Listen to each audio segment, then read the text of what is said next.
Hola, ¿qué tal? Bienvenidos a una nueva emisión de América Ahora. Les saluda Xixin desde Beijing. La cultura indígena mixteca floreció en Mesoamérica hace miles de años. Gracias a su capacidad para adaptarse a los cambios, sobrevivieron durante siglos y a infinidad de desafíos.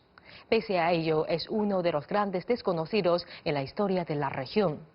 Arqueólogos y antropólogos trabajan desde hace años para reconstruir su rica historia y entender qué diezmó a su población en mediados del siglo XVI.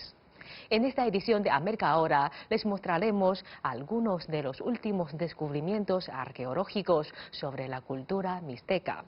Posteriormente viajaremos a Argentina, donde un equipo de antropólogos forenses trabaja desde hace décadas para identificar los restos de las víctimas de la dictadura militar.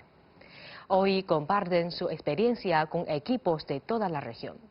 Finalmente les presentaremos a René Cruz, un colombiano sin trabajo que reinventó su vida para ganarse unas monedas en la calle. Quédense con nosotros, comienza América Ahora. La revelación de la historia mixteca.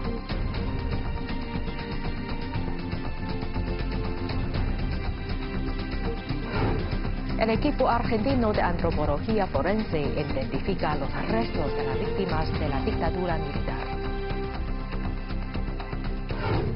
El Transformer colombiano actúa en las calles de Bogotá.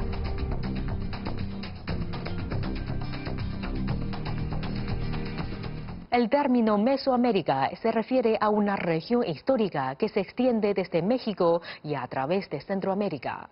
También incluía lo que es ahora Costa Rica y Belice.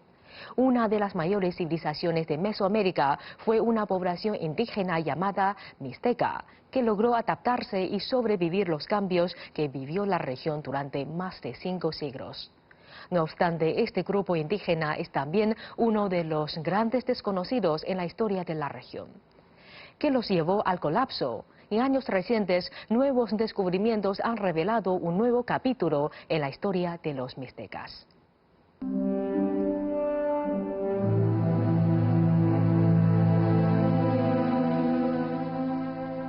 Las ruinas son para los arqueólogos como un enorme rompecabezas incompleto para un niño. Solamente con paciencia, trabajo duro y algo de suerte es posible revelar la imagen completa.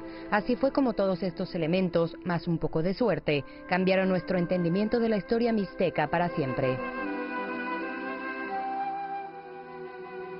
Estas son las ruinas de Monte Albán, en Oaxaca, alguna vez el hogar de la civilización mixteca. Construida por los zapotecas, los mixtecas la convirtieron en un lugar de ofrendas rituales en el siglo XII, dejando muchas piezas valiosas para que los arqueólogos y antropólogos reconstruyeran su historia. No obstante, siempre faltó una pieza muy importante del rompecabezas mixteca, que fue exactamente lo que diezmó a la población a mediados del siglo XVI.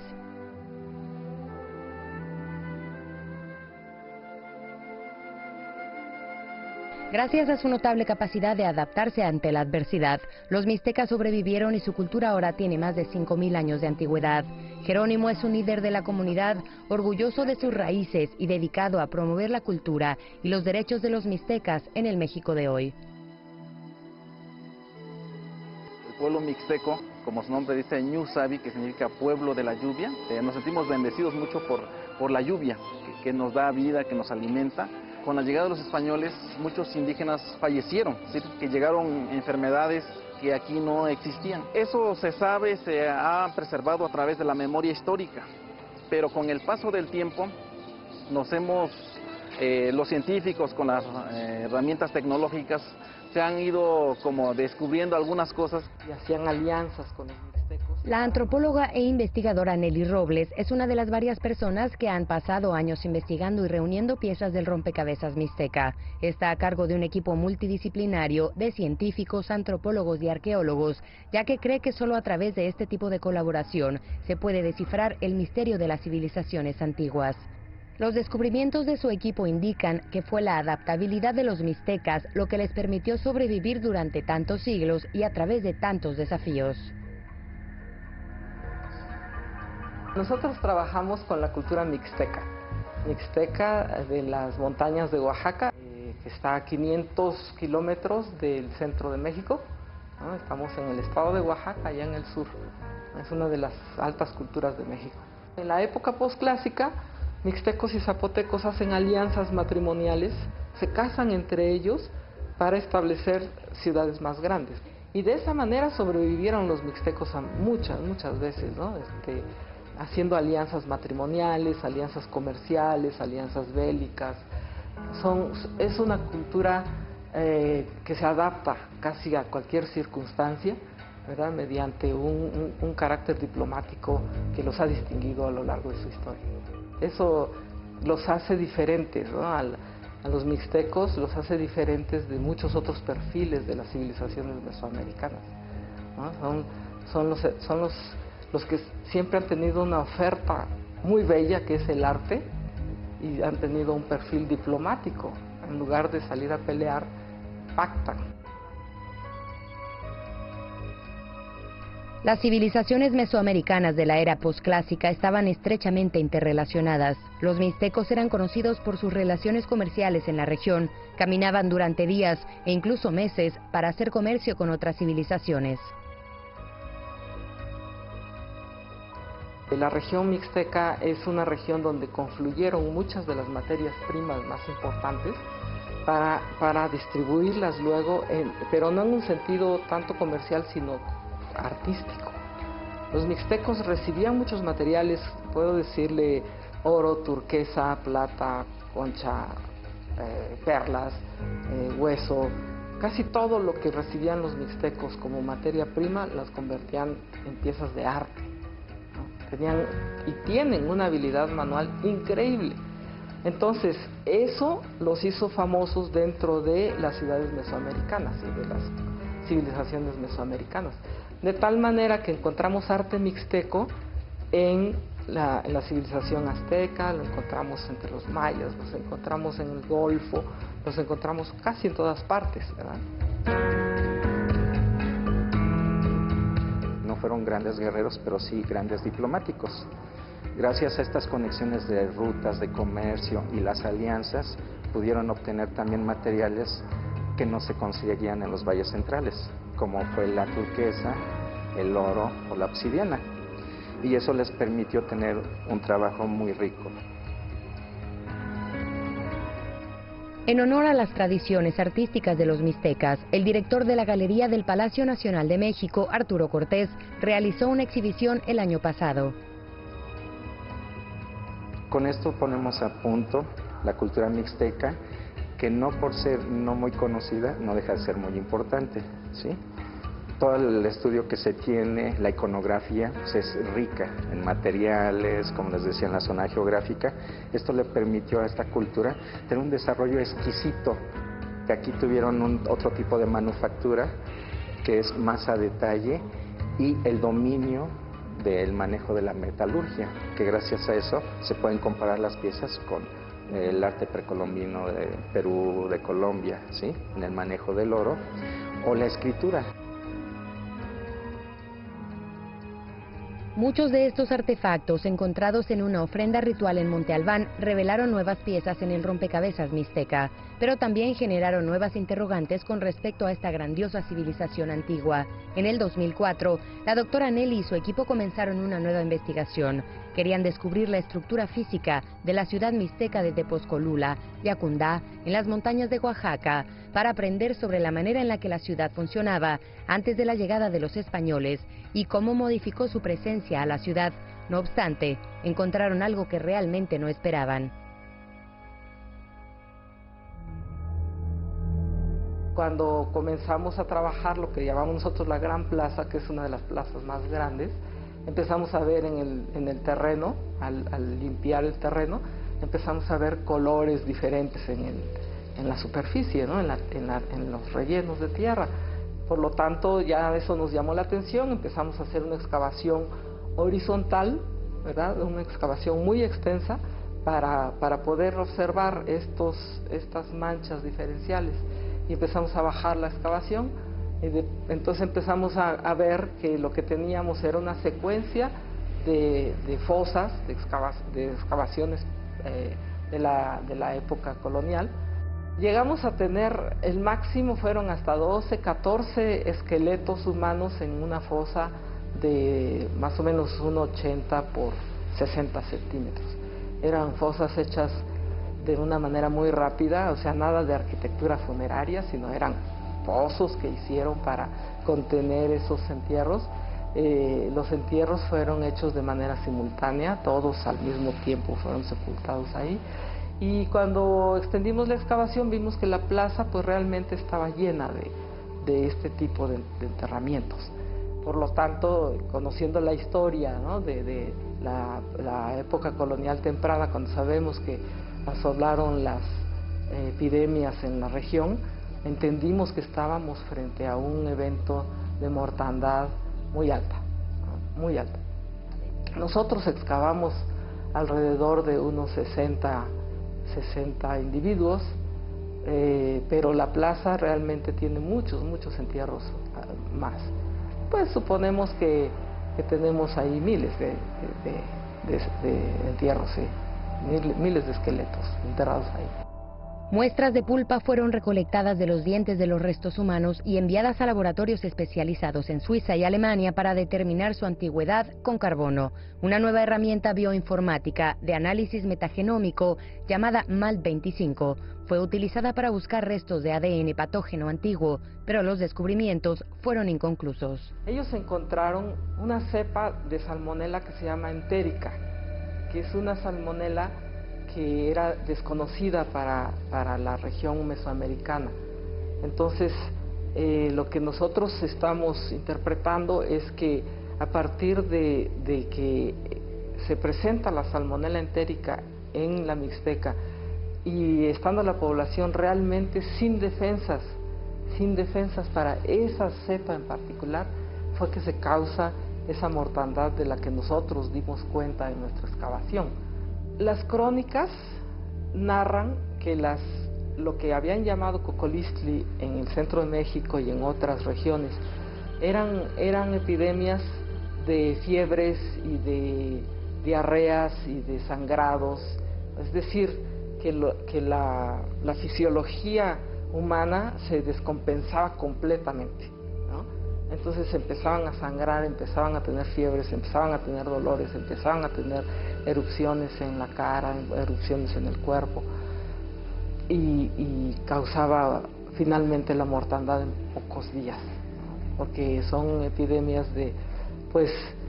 bacterianas que así se pueden llevar a un ser humano, ¿no? Y eso lo constatamos nosotros, porque vimos que por lo menos en toda la muestra que nosotros tomamos, todos los entierros eran simultáneos, es decir, que murieron con pocos días de diferencia, ¿no? Entonces la población de Tepozcolula o de Yucundá, como se llama nuestro sitio en Mixteco, debe haber sido diezmado, debe haber sido disminuido en cosa de semanas.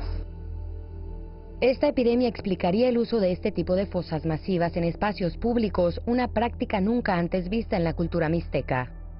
Es decir, implicó no solamente muchos muertos, sino un cambio muy importante, un cambio sustancial en su vida. Tuvieron que abandonar su ciudad y eso está completamente documentado. Sí. Entonces estamos hablando de un evento muy significativo, un evento que realmente les cambió la vida a los mixtecos de Tepozcolula. Este brote afectó grandes áreas de México y Guatemala, quizá incluso expandiéndose hasta Perú. Es considerado uno de los eventos epidemiológicos responsables del cataclísmico declive de la población de la Mesoamérica del siglo XVI. Cocolistli es un término genérico que significa pestilencia en náhuatl. Descripciones de primera mano de la epidemia Cocolistli de 1545 encontradas en códices sugieren que tanto individuos europeos como mixtecos eran susceptibles a la enfermedad, con estimados de un descenso en la población de la Nueva España de 60 a 90% durante este periodo. El descubrimiento de esta bacteria es una pieza clave del rompecabezas histórico de Mesoamérica. La gente dedicada a esclarecer el panorama general reconoce la relevancia de la historia y sabiduría de esta cultura antigua para el futuro de la región y de las culturas que aún la habitan.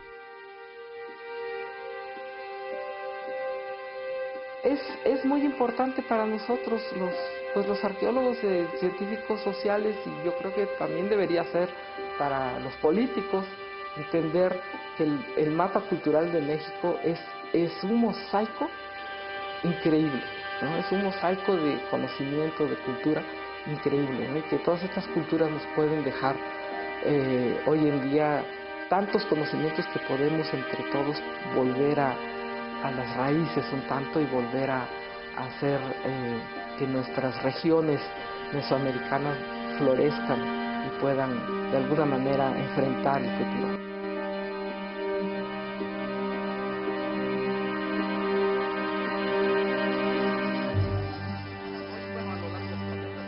Jerónimo cree que su cultura antigua tiene la clave del futuro bienestar del medio ambiente. Desea que la sabiduría de su pueblo pueda ser utilizada para asegurar la conservación del planeta y evitar repetir la devastación masiva que los mixtecas ya conocen.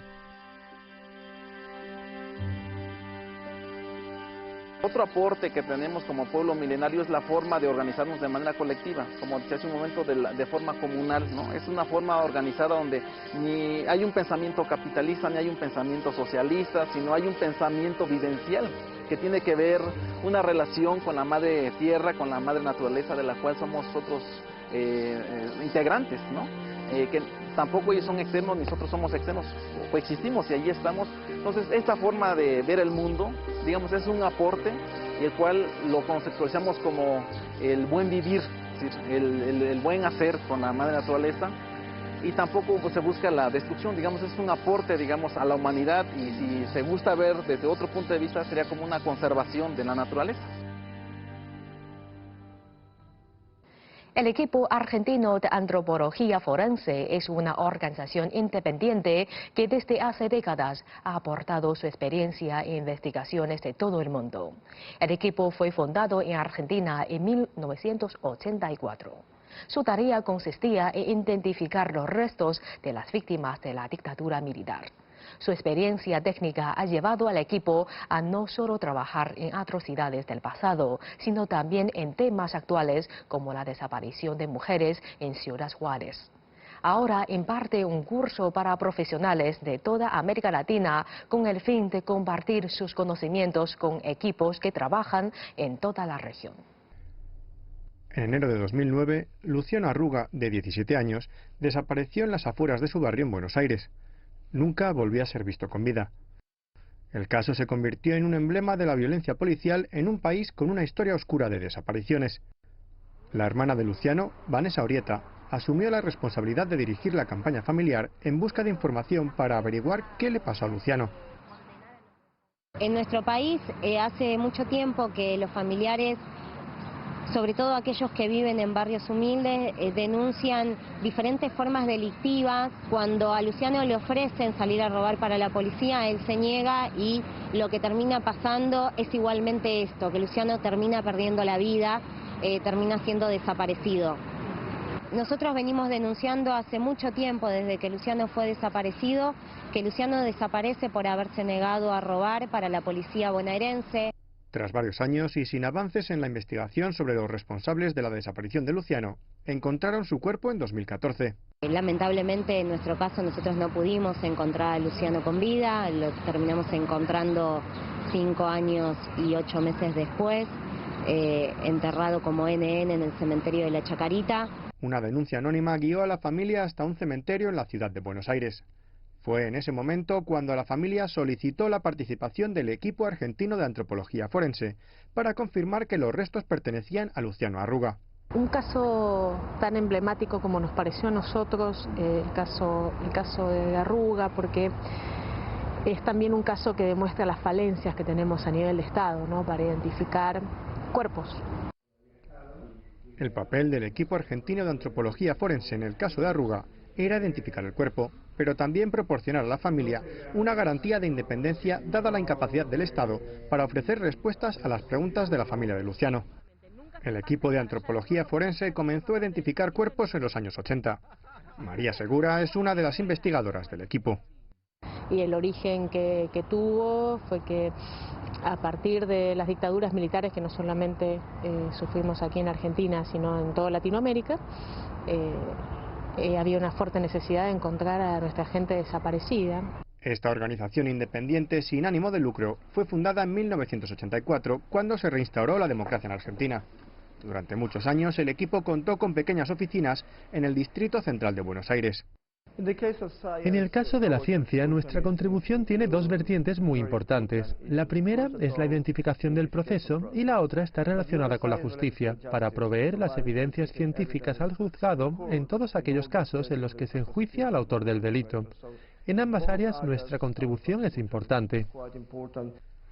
Recientemente el equipo se trasladó desde sus viejas y estrechas oficinas a su propio edificio en la antigua Escuela de Mecánica de la Armada, conocido por sus siglas ESMA, antiguo centro de detención durante la dictadura y sede ahora de un centro de organizaciones de derechos humanos. Ahora desde aquí, el equipo argentino de antropología forense imparte un curso único para profesionales de toda Latinoamérica.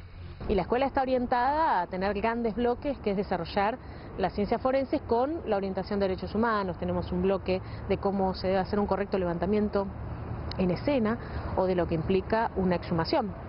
Y después un trabajo de laboratorio, tenemos algunos temas importantes para tratar como femicidios en uno de los bloques, autopsias y cómo hacer entrevistas a familiares, cómo notificar a familiares, cómo cruzar las líneas de evidencia. O sea, al final del curso se trata de cómo se logra un proceso de identificación completo. Este equipo ha organizado cursos en Sudáfrica durante 10 años y recientemente en Latinoamérica. Aseguran que el aspecto más importante de su trabajo es reunir diferentes disciplinas. Lo más importante es interdisciplinariedad, porque es un término que se habla mucho, esto de que es importante tener equipos interdisciplinarios, pero después a la hora de la práctica suele pasar que no se lleva a cabo, ¿no? O los idiomas que hablamos, un médico, un fiscal, un odontólogo, un antropólogo, un arqueólogo, pueden ser totalmente distintos y no ponernos de acuerdo. Este curso no solamente es único por ser una escuela intensiva de ciencias forenses y derechos humanos, la única que hay en Latinoamérica como escuela, sino que es interdisciplinaria. Este reúne a profesionales que viajan desde toda Latinoamérica para compartir sus experiencias en sus respectivos países. La jueza del Tribunal Supremo de Guatemala, Delia Dávila, afirma que los recursos disponibles para impartir justicia es solo uno de los problemas a los que se enfrenta su país. El sistema de justicia no avance porque no tenemos los recursos suficientes, la cantidad de jueces suficientes. La medida estándar internacional es de 17 jueces por cada 100.000 habitantes y Guatemala tiene 6 jueces por cada 100.000 habitantes. El aprendizaje de nuevas técnicas y el uso de nuevas tecnologías es vital en las investigaciones debido a los recursos limitados de los que disponen las instituciones. Procedente de San Pedro Sula, Honduras, una de las ciudades con mayor violencia en el mundo, el doctor forense Vladimir Núñez Licona también participó en este curso a finales del año pasado. Lo más llamativo para mí hasta el momento ha sido el uso de algunas tecnologías muy modernas, ¿verdad?, en el abordaje o en la investigación de escenas de campos abiertos donde se sospecha que pudo haber algún entierro, alguna fosa clandestina. Eso que sucede a veces con cierta frecuencia en nuestros países, ¿verdad?, en Centroamérica o en México, donde el crimen organizado o las maras, pues igual, después de hacer sus crímenes, lo que hacen es deshacerse de los cadáveres y los entierran. Entonces todo ese tipo de cosas de repente no están a nuestro alcance, de hecho no lo están, pero siempre es bueno saber que se puede contar con esas herramientas para la investigación de muchos casos. Los miembros del equipo forense trabajaron como investigadores en juicios históricos sobre crímenes contra la humanidad, ofreciendo respuestas a las víctimas de la dictadura en Argentina. El equipo trabaja en casos delicados, pero se enfrenta a problemas de financiación. A finales de 2018, el gobierno argentino se demoró en la financiación y el equipo suspendió temporalmente su trabajo. Por lo difícil que es la búsqueda de ayuda de recursos económicos para poder llevar adelante la labor, creo que el desafío sigue siendo que eso ayuda también a mantenernos independientes. Y a generar confianza con las familias, que es para quienes trabajamos. En el caso de Luciano Arruga, lo que la familia necesitaba era la independencia del equipo, ante la falta de respuesta por parte del Estado a lo que le ocurrió al adolescente en 2009. Por supuesto que no encontrar a ese familiar querido es una tortura sistemática, es un dolor inagotable, es un trauma que perdura por siempre. El encontrarlo alivia en cierta forma ese dolor que provoca la incertidumbre de no saber dónde está el familiar, pero la tortura sistemática continúa, no se termina nunca, porque en la medida que los familiares no podemos acceder a la verdad y a la justicia, condenando a los responsables al mismo tiempo, y me refiero a los responsables materiales, políticos y judiciales, no hay posibilidad de terminar con esta historia. En 2015, un año después de encontrar el cuerpo de Luciano, el oficial Torales de la Policía Provincial de Buenos Aires fue condenado a 10 años de prisión por la tortura del joven en una investigación realizada un año antes de su desaparición.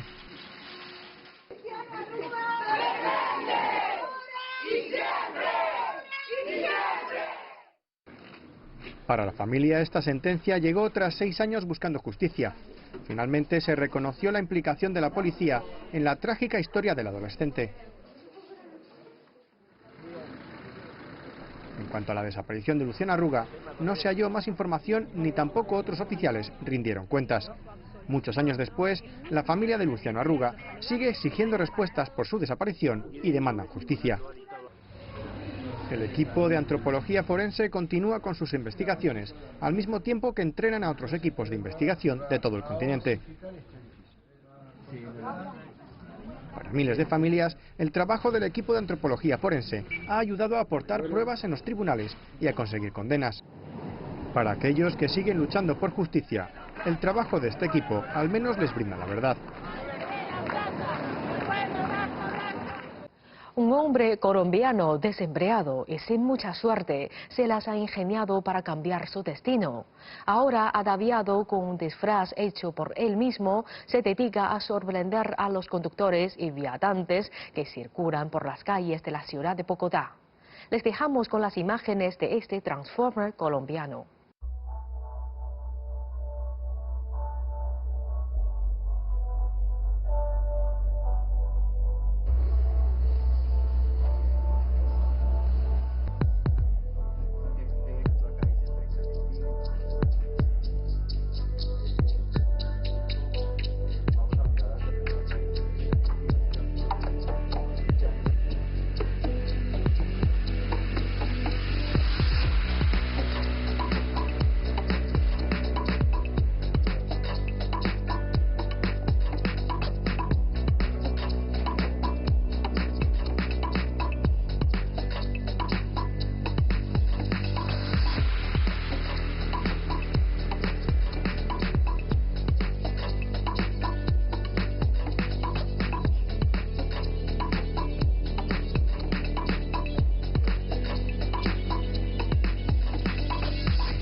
Así concluimos esta emisión de América Ahora.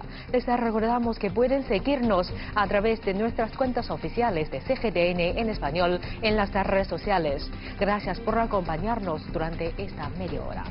Soy Xuxin en Beijing. Nos vemos en la próxima emisión.